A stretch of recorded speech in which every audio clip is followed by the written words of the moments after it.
आज का हमारा टॉपिक है वर्गीकरण यानी क्लासिफिकेशन।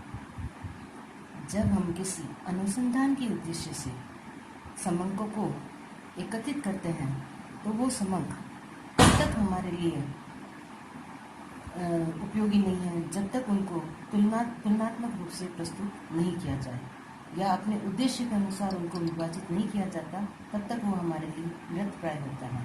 अतः जब संकलित समंकों को तुलनात्मक रूप में प्रस्तुत करने के लिए उनको विभिन्न शीर्षकों के अनुसार विभाजित किया जाता है, जिसमें अनुसंधान संबंधी किसी निष्कर्ष पर पहुंचा जा सकता है। यहाँ पे हमारा विभिन्न शीर्षक से तात्पर्य है कि आय अनुसार, भौगोलिक स्थिति अनुसार, रुचि अनुसार, एक गुण के अनुसार उनको उस युग में विभाजित करना है। इसके आधार पर ही हम उनका निर्णय ले पाते हैं। तो एक से गुण के आधार पर हम उनको शीर्षक में विभाजित करेंगे।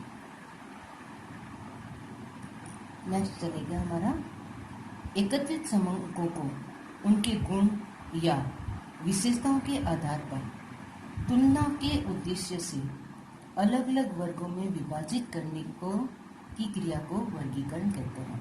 यानी वर्गीकरण से तात्पर्य है जो समंक हमने एकत्रित किए हैं उनको समान गुण या समान विशेषताओं के आधार पर तुलना करने के लिए अलग अलग वर्गों में विभाजित करके हम जो डाटा व्यवस्थित करते हैं उनको हम वर्गीकरण कहते हैं।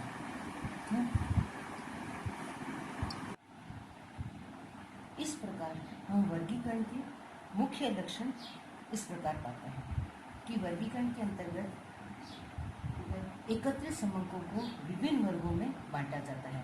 जैसे आयु के अनुसार, जैसे आयु होगी 0 से 9 वर्ष, 10 से 19 वर्ष, 20 से 29 वर्ष, 30 से 39 वर्ष इत्यादि। या साक्षरता के आधार पर बांटा जाता है, अमीरी गरीबी के आधार पर बांटा जाता है, कॉफ़ी लेने वाले और न लेने वाले गुणों के आधार पर बांटा जा सकता है। दूसरा हमारा इसका लक्षण होता है कि समान तथा सजातीयता के आधार पर हम तत्वों का विभाजन करते हैं। अर्थात एक प्रकार की विशेषता रखने वाले समंकों को ही हम एक वर्ग में रखते हैं।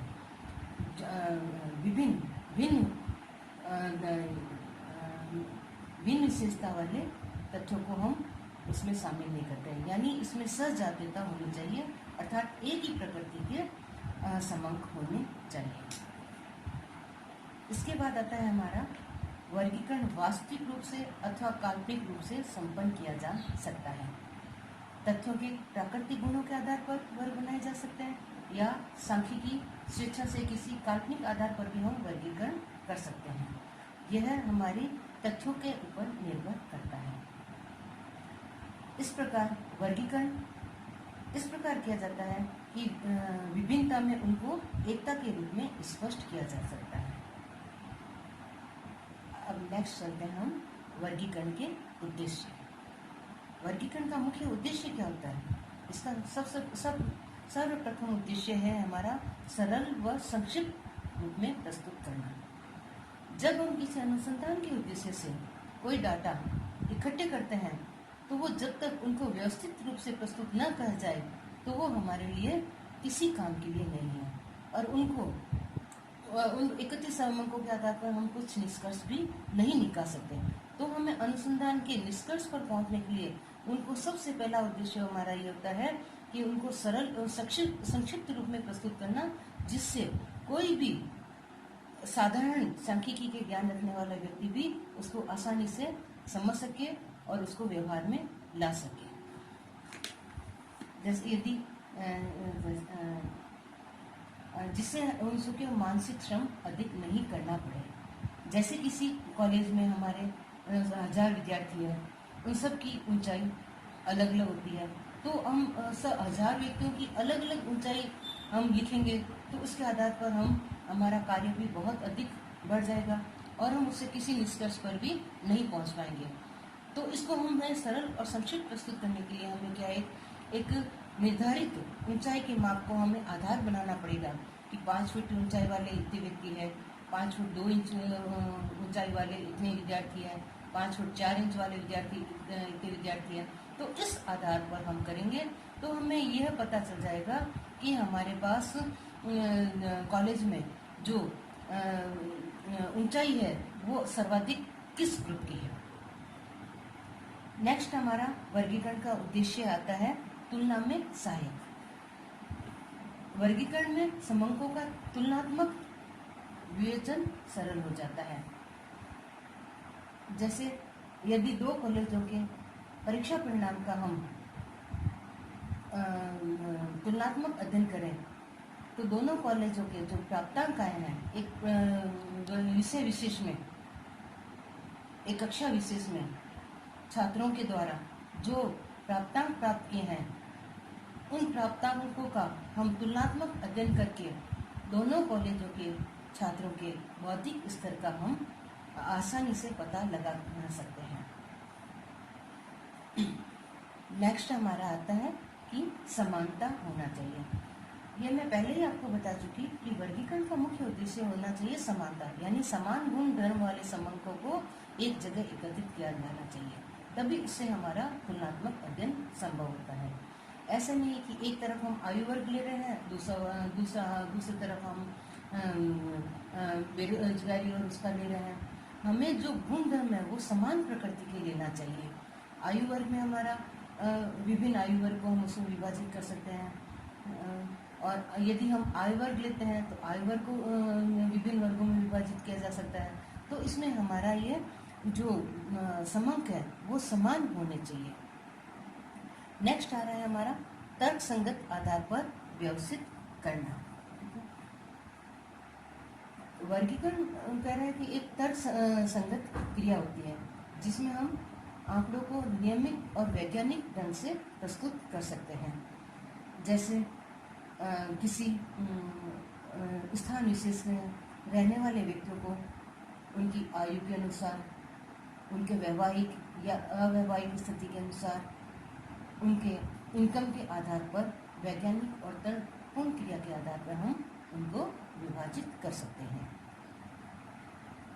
नेक्स्ट आ रहा है हमारा पारस्परिक संबंध, यानी जो भी हम आंकड़े हमने एकत्रित किए हैं उन एकत्रित किए हुए आंकड़ों को इस प्रकार से व्यवस्थित करना चाहिए जो आपस में एक दूसरे से इनको हम संबंधित कर सकते हैं।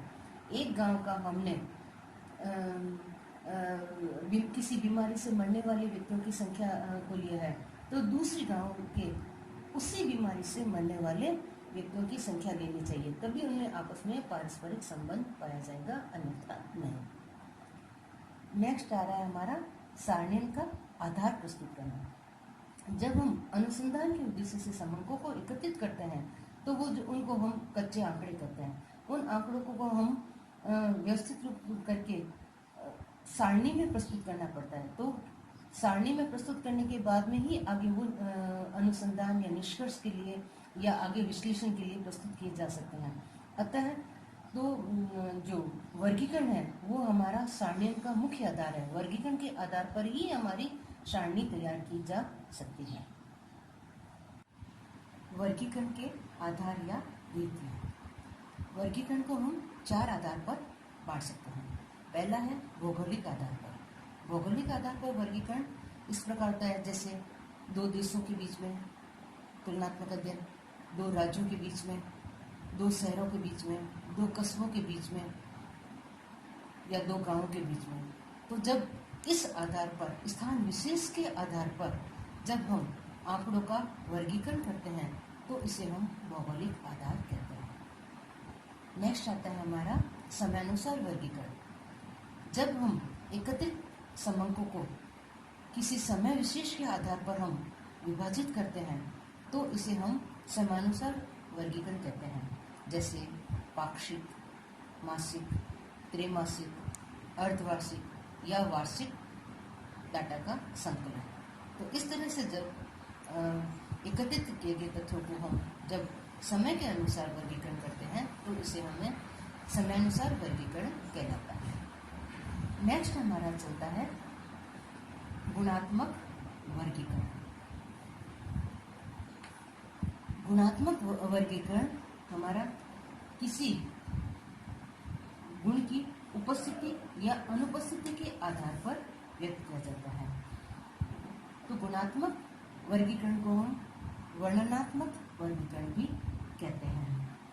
तो इसमें केवल गुण की उपस्थिति या अनुपस्थिति के आधार पर ही गणना की जा सकती है।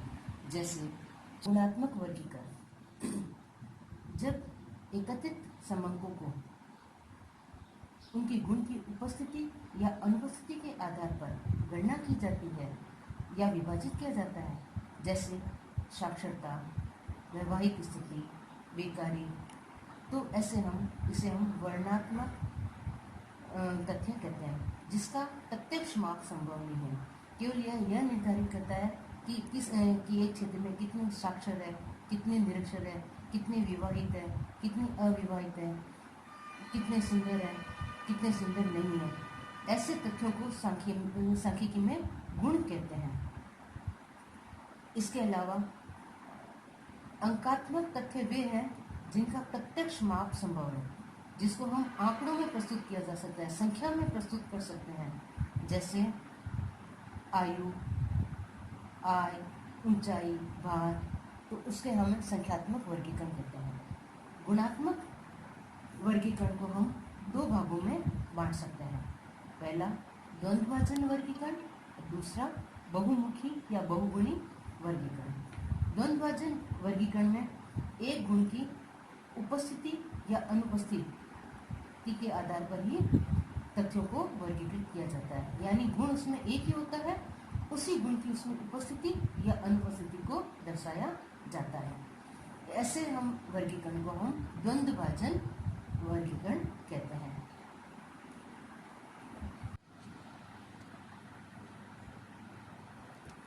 बहुगुण वर्गीकरण, बहुगुण वर्गीकरण में तथ्यों को एक से अधिक गुणों के आधार पर वर्गीकृत किया जाता है, जिसमें दो से अधिक वर्ग बनते हैं। पहले एक गुण के अनुसार दो वर्ग बनाए जाते हैं, फिर अन्य गुणों के आधार पर प्रत्येक वर्ग के दो वर्ग बनाए जाते हैं। तो इसको द्विगुणी, त्रिगुणी या चार गुणों वाले भी वर्गीकरण करता है। यानी एक से अधिक जब गुणों को हम तालिका में प्रस्तुत करते हैं तो इसे हम बहुगुण वर्गीकरण कहते हैं। जैसे पहला आधार हो गया हमारा लिंग के आधार पर, यानी पुल्लिंग या स्त्रीलिंग। दूसरा हो गया हमारा वैवाहिक स्थिति, यानी वैवाहिक या अविवाहित। तीसरा हो गया हमारा गुण साक्षरता, यानी साक्षर या निरक्षर। इस प्रकार हमारे तीन गुण हो गए।